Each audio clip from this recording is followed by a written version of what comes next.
You go. Okay, we're here today to talk about business continuity management. Now you may wonder why I've put time in your diary, so let's have a look at some cases and points. Up here, top left, is BlackBerry. Now you may remember a couple of years ago, BlackBerry were flying high, consistent market share, good turnover. When Big Bang, services went down, no email, no internet access and no messenger. Overnight, BlackBerry's share price disappeared, we've seen a change in CEO, and it's now kind of ripe to take over. On your top right, you've got a poor shop owner washing out after a big flood. Bad weather is another typical case where business continuity comes into its own. I mean, we can look at this guy and has he kind of got any flood precautions in place? Has he worked with his local council? Is he insured? Has he signed up to weather warnings? And when he knew it was coming, had he moved his high value stock into safer areas?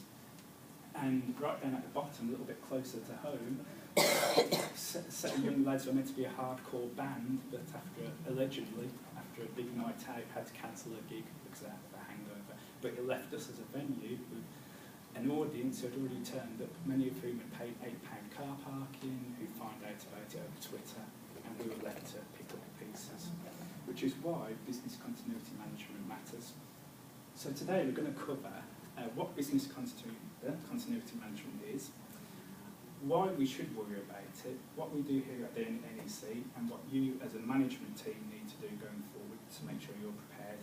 If we kick off with the definition, I'm going to give you just a couple of moments to have a look at a definition up here from Business Continuity Institute, which is a kind of a guru for business continuity.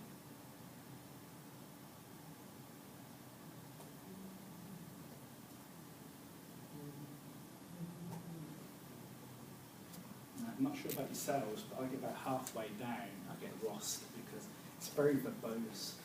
And it overcomplicates what should be a fairly straightforward topic. So I prefer to break it down into two pieces.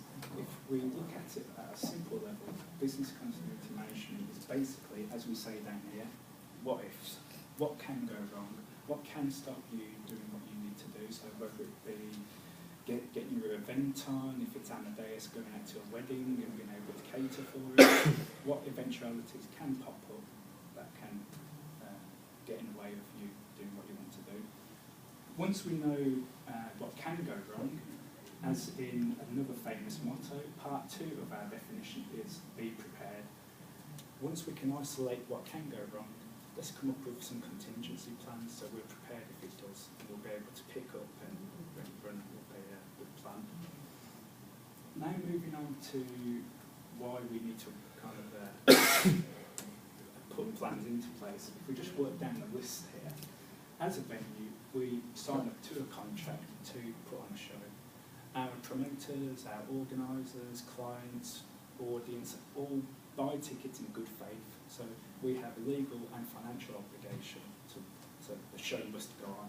If not, we'll be subject to financial penalties, but more damagingly, our reputation will also be damaged, which will have a long-term implications for us.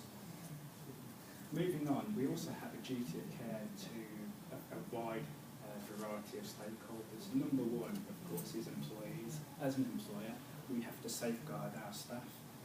But as we're such a wide-ranging kind of venue and campus, we have so many other stakeholders. We have audiences who come to watch a show. We have promoters, event planners, riggers. Everybody has to be looked after. Moving on down to safeguarding assets and again picking up reputation.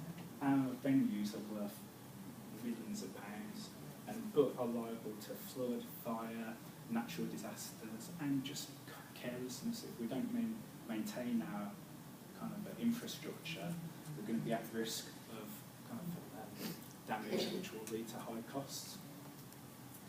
Fourth down is, if we do have an incident, if we have a good set of plans in place, it helps us avoid panic. Staff will know what to do, where to do it, how to do it, and in what time frame. And it will make sure that we've got a consistent approach approach in place. And finally, it's the good old-fashioned insurance legislation and regulations. If we don't identify what we need to comply with, we're not going to do it. And we can also make a financial saving by having good plans in place, as our insurance premiums will go down. So it's all sounding pretty straightforward so far. So why does business continuity fall down in so many cases? We can kind of split it down into two areas. Number one is attitude and how to prioritise, and number two is a lack of basic understanding. So if we look at number one, here's some comments we've actually had pop up in a number of surveys or incidents which have happened. It will never happen to us. People believe, we're a long-standing venue, and we've had a relatively small number of issues over time. So a lot of teams who have never had an incident just presume, we'll be fine. Below, we don't have time or manpower. Again, it's common because business continuity doesn't have a tangible outcome, as so many other activities we carry out here does. It's just not given enough time or manpower to kind of put plans into place, which we'll only see benefit from when we have an incident. And finally, it's everyone would know what to do. Again, a popular misconception. It's, again, as we're a well-established set of venues, we believe normally that we've got good staff who have worked here for a long time. If we do have a problem, good old Bob, he'll know what to do. However, operating in a crisis is very different. You're dealing with far greater levels of stress, unhappy audiences, and just general mayhem. So again, if we have plans in place, it's going to make it much easier for everybody involved. Now, the lack of understanding, again, first point under here, it comes up so often.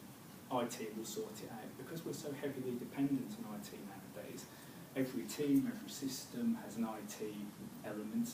So a lot of people presume IT will sort it all out. But as we know, it's not fair to IT. We have to take accountability for our own business units and work with IT from a technical perspective, but ownership does sit with each business unit. Finally, we do have a plan somewhere, which again is very common. People will pick up business continuity, work on it for a week, pop it aside, and never visit it again. Business continuity has to be looked at on a continuous basis. What you do changes, your staff change, systems, processes all change, so your business continuity planning needs to change with it. So now we're going to look at what we do here at the NEC.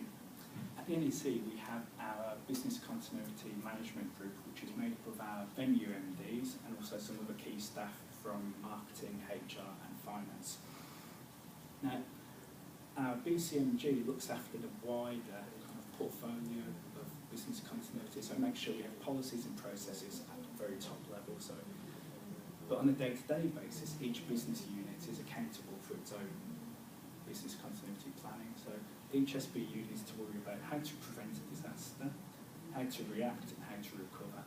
And internal audit have made your lives much easier by coming up with a single document which pulls all of this together in one place, which we call a business area recovery plan. Now, gone too far ahead. We can break down what needs to go into your BARP into 4 key areas. We would say number one is people. Would you know what's the minimum number of people you need to make a show happen? What skills mix would you need? What hours would you need people in for? Again, it's all very much common sense, but it's what would you need as a bare minimum to keep your operation ticking over? Once you've got your people in place, you need somewhere for them to work from. So again, what kind of premises do you need? Does it have to be an office with Windows 7? Could you now have your staff work at home or at another venue? Or have you used SunGuard previously? So again, it's knowing where would your staff go if you needed a second venue. Premises links on to another issue staff will need. Technology. As we've mentioned, we're now so dependent on systems, information, technology. It goes hand in hand with people and premises. So we've said we know what people we need, where we need them to be, what information do staff need? So it could be staff rotors, it could be contact details for your promoters and so on. But let's identify what you need and keep a record of it. Our fourth and final point is suppliers and partners, because we've talked around what we need to do internally. However, the fourth point is out of our hands. So touching on Amadeus, we could be all set up, staff, venue, e-tech, EBMS, all working fine, but if our meats delivery or bread delivery doesn't turn up, we're not going to be able to cater. So we need to identify who our key suppliers are, what other partners such as OCS and Norlands we're dependent on, and work again on backup plans. So what if somebody can't supply us, who can we use instead? So what we feel needs to go into your BARP. Moving on to this slide, which looks very scary. Here is what you have at NEC venue if we had a disaster. It goes right up to Catherine James, but down here you'll have your event manager, you'll have fire, venue ops, health and safety, catering, Richard Campbell-Kelly for insurance right down there. And this is how it all fits together. But what I want to emphasise is you don't need to get bogged down in that level of detail. What you need to do is understand the NEC has a commitment to business continuity management, but it's dependent on us all playing our part in it. So you need to go away, understand your BARPs, become familiar with it, but most importantly is this final line here about it's an ongoing process. You need to go away, challenge, keep it up to date. That has to be a live process, because otherwise that previous diagram will just fall down on its weakest link. So it is very much a group-wide effort. Okay, I think I've probably got about a minute or so left. If anybody has any questions or wants to discuss anything else.